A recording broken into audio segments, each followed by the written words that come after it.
Usai lolos berulang kali, residivis jambret turis asing di Bali ditangkap polisi. Arus lalu lintas di Simpang Gadok menuju Puncak Jawa Barat padat.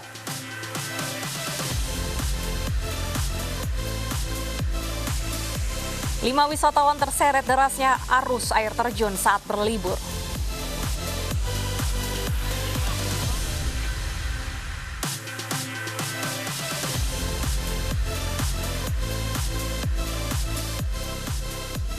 Halo, selamat siang pemirsa. Selamat Hari Sumpah Pemuda untuk seluruh pemuda yang ada di Indonesia. Yang tentunya diharapkan dengan momen ini, kita anak muda bisa berkreasi untuk membantu perkembangan negara Indonesia, baik dari kesehatan, perekonomian, budaya, dan juga bidang lainnya.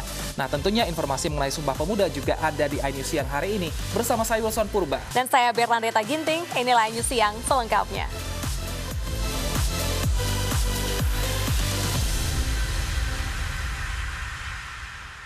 Kita awali informasi hari ini dari seorang pasien Rumah Sakit Tarakan Gambir, Jakarta Pusat pagi tadi nekat melompat dari lantai 3 gedung rumah sakit. Upaya petugas untuk membujuk tidak digubris pasien.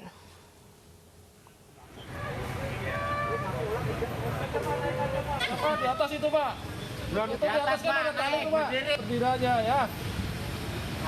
Sebelum melompat, pasien pria itu duduk di atas plafon lantai 3 dengan ketinggian sekitar 10 meter dari permukaan tanah.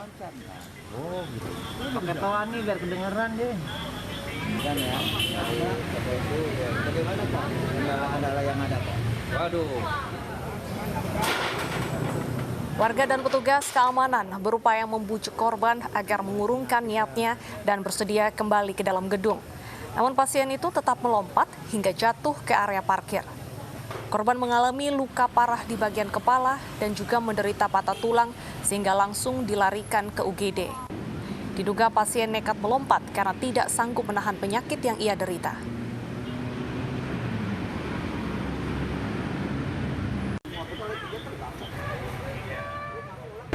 Untuk ruangannya kita nggak begitu tahu pasti ya. Tentunya kita udah coba upayakan untuk membujuk dengan pihak psikolog untuk turun ya. Kalau nggak boleh masuk untuk perawatan. Mungkin juga karena beban ya sakitnya beliau kali ya yang diderita bagaimana kita juga belum tahu persis. Tentunya kita coba untuk menurunkan korban itu untuk kembali.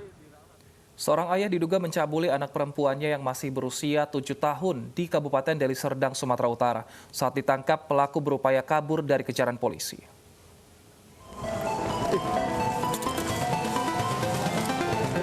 Upaya melarikan diri seorang pelaku pencabulan anak di Desa Serotan, Deli Serdang, Sumatera Utara tidak berhasil.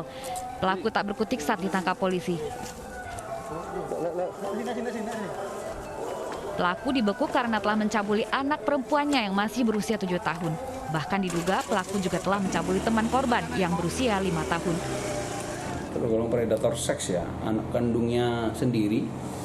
Berdasarkan keterangan dari korban, karena korban dengan anak kandung tersangka ini adalah teman karib, anak kandung tersangka yang berusia 5 tahun juga dicabuli oleh tersangka ini. Polisi meminta keterangan dari saksi untuk mendalami kasus pencabulan ini. Sementara pelaku kini ditahan di Polsek Percut Setuan. Dari Medan, Sumatera Utara, Adi Palapa, iNews melaporkan. Usai lolos berulang kali, residivis jambret turis di Bali ditangkap polisi. Selama beraksi, pelaku telah menjambret puluhan telepon genggam turis dari belasan negara.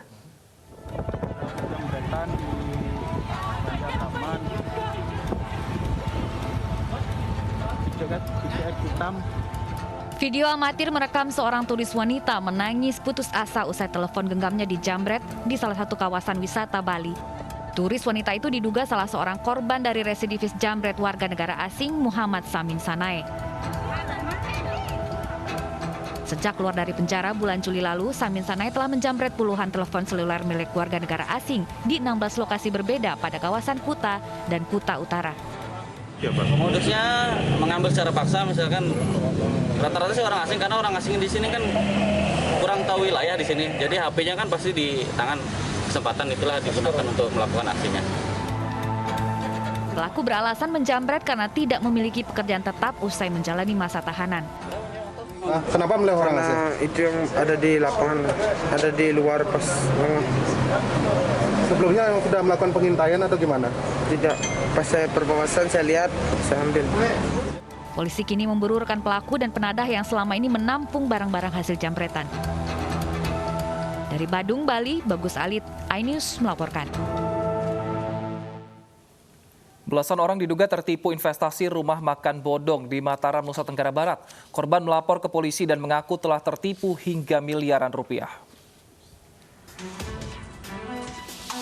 Tergiur laba besar, belasan orang di Mataram, Nusa Tenggara Barat justru tertipu investasi rumah makan hingga miliaran rupiah. Korban tidak hanya berasal dari Lombok, tetapi juga datang dari Banyuwangi, Jawa Timur. Salah seorang korban menyatakan telah berinvestasi sebesar 75 juta rupiah dan dijanjikan keuntungan sebesar 15 juta rupiah per bulan. Namun, korban hanya menerima uang yang dijanjikan sebanyak 2 kali, hingga akhirnya rumah makan tutup. Fiktif kan masih ada tempat usahanya, tapi kita tidak selaku investor, kita tidak tahu laporan keuangan perusahaannya ini seperti apa gitu loh. Uang kita masuk itu dikemanakan, terus keuntungan kita itu kemana, dari mana, maksudnya kita dijatah waktu 3 bulan, di list tanggal keuntungan ini bakalan ditransfer segini, tanggal segini, jumlahnya sekian, tapi tidak ada sampai sekarang. Atas kerugian yang diderita, korban melaporkan pemilik rumah makan Dapur Emak Caca ke polisi. Dari Mataram, Harika Sidi, iNews melaporkan. Belasan orang di Mataram, Nusa Tenggara Barat tertipu investasi rumah makan hingga miliaran rupiah. Dan untuk informasi selengkapnya, kita sudah terhubung dengan Syukron, salah satu korban penipuan. Selamat siang, Mas Syukron. Selamat siang. Baik, Mas, bentuk investasi rumah makan ini pada awalnya akan direncanakan seperti apa? Awalnya itu ditawari sama teman, kebetulan teman udah lebih dulu ikut dan sama-sama menjadi korban juga ternyata. Rumah makannya yang akan dibangun rencananya seperti apa, Mas? Menjual makanan apa? Tradisional kah atau cepat saji? Makanan cepat saji yang ada kafe juga, ya. Jadi sebenarnya dia banyak usaha, kafe, hotel, tempat makan, juga seafood, seperti itu. Ada berapa orang yang bertanggung jawab dengan investasi ini dari pihak penipunya? Ya, dia disebutkan di dirinya sendiri dan keluarganya termasuk suami dan ibunya.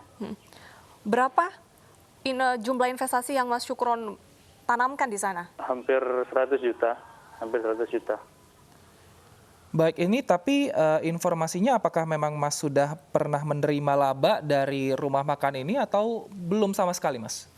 Jadi proses ceritanya itu seperti kita tanam modal, kemudian jangka waktunya sekitar 3 bulan. 3 bulan itu nanti kita dapat modal dan keuntungan. Nah, dari sana saya baru ditransfer 2 kali, itu pun dari modal saja. Saya belum kembali modal, apalagi keuntungan gitu. Berapa jumlah yang 2 kali ditransfer tersebut? Yang 2 kali sekitar 12 juta. Berarti untungnya sama sekali belum ada Mas terima seperti ya, Mas? Sama sekali. Belum. Ada berapa korban yang melapor ke polisi dan rata-rata kerugian berapa, Mas? Untuk satu tim saya itu sekitar 14 orang, tapi banyak masuk lagi sekitar 200-an orang yang tertipu. Untuk jumlahnya variasi, ada yang paling kecil itu 10 juta, ada yang sampai 200 juta, ada yang 400 juta. Sudah pernah melakukan komplain mungkin kepada pihak tersebut dan apa responnya?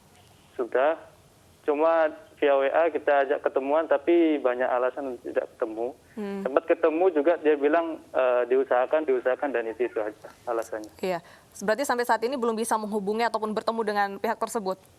Betul. Alasannya apa, Mas, dari pelaku tidak memberikan keuntungan kepada pihak korban? Dia masih mengusahakan untuk pengembalian modal dan keuntungan gitu ya, tapi dilihat usahanya masih jalan, tapi tidak ada sama sekali transfer masuk untuk kembalikan modal aja tidak ada. Artinya usaha rumah makan ini memang tidak laku atau seperti apa, Mas? Memang awalnya laku, ramai, tapi tidak tahu ya dari keuntungannya itu dikemanakan, entah diinvestasikan di tempat lain atau di gimana kan saya tidak ngerti. Karena kita investor ini kita tidak tahu modal kita yang kemarin kita setorkan itu dibawa kemana, untuk apa gitu. Jadi kita tidak dapat laporan dari ownernya sendiri. Baik. Berarti awalnya laku, saat ini mungkin sudah mengalami penurunan pemasukan seperti itu. Betul. Dan tidak ada transparansi soal keuangan juga. Betul. Baik, terima kasih Mas Yukron atas informasinya. Kita doakan bersama semoga kasus ini cepat menemukan titik terang dan proses hukumnya berjalan dengan lancar. Pemirsa, Kepolisian Resort Langkat, Sumatera Utara masih mencari anak hilang di Desa Naman Jahe, Kecamatan Salapian, Kabupaten Langkat, Sumatera Utara. Polisi terus mendalami keterangan saksi sebelum hilangnya ketiga anak secara misterius.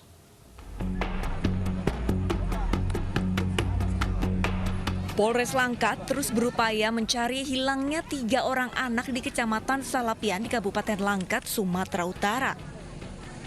11 hari ketiga anak hilang, polisi kembali mendatangi lokasi. Petugas pun masih mendalami keterangan para saksi dan memeriksa secara intensif di sejumlah lokasi titik sebelum menghilangnya anak-anak tersebut. Di dalam video amatir berdurasi 26 detik ini terlihat sejumlah anak yang melintas. 3 diantaranya merupakan Yogi Triherlambang, Nizam Ovareza, dan Alvisa Zahra. Yogi adalah anak yang pertama melintas.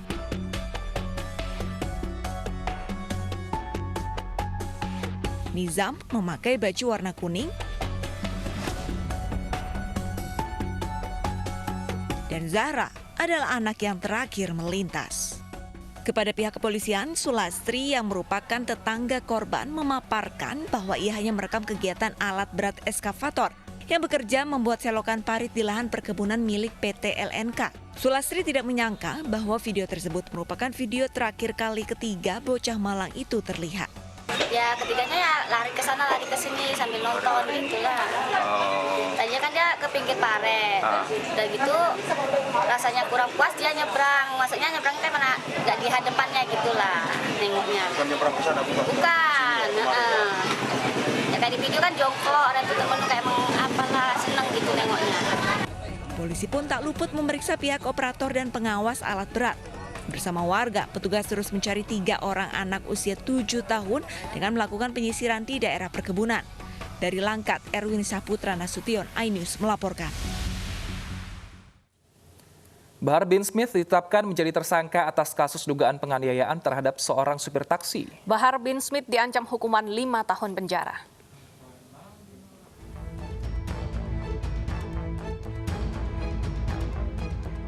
Bahar bin Smith harus kembali berurusan dengan proses hukum. Kali ini Bahar bin Smith ditetapkan sebagai tersangka oleh Polda Jawa Barat. Penceramah berambut nyentrik ini diduga menganiaya seorang supir taksi online. Dalam laporan, supir taksi bernama Adrian Syah dianiaya oleh Habib Bahar bin Smith di kediaman Bahar bin Smith pada bulan September tahun 2018. Itu tepatnya pada tanggal 4 September, sekitar pukul 23.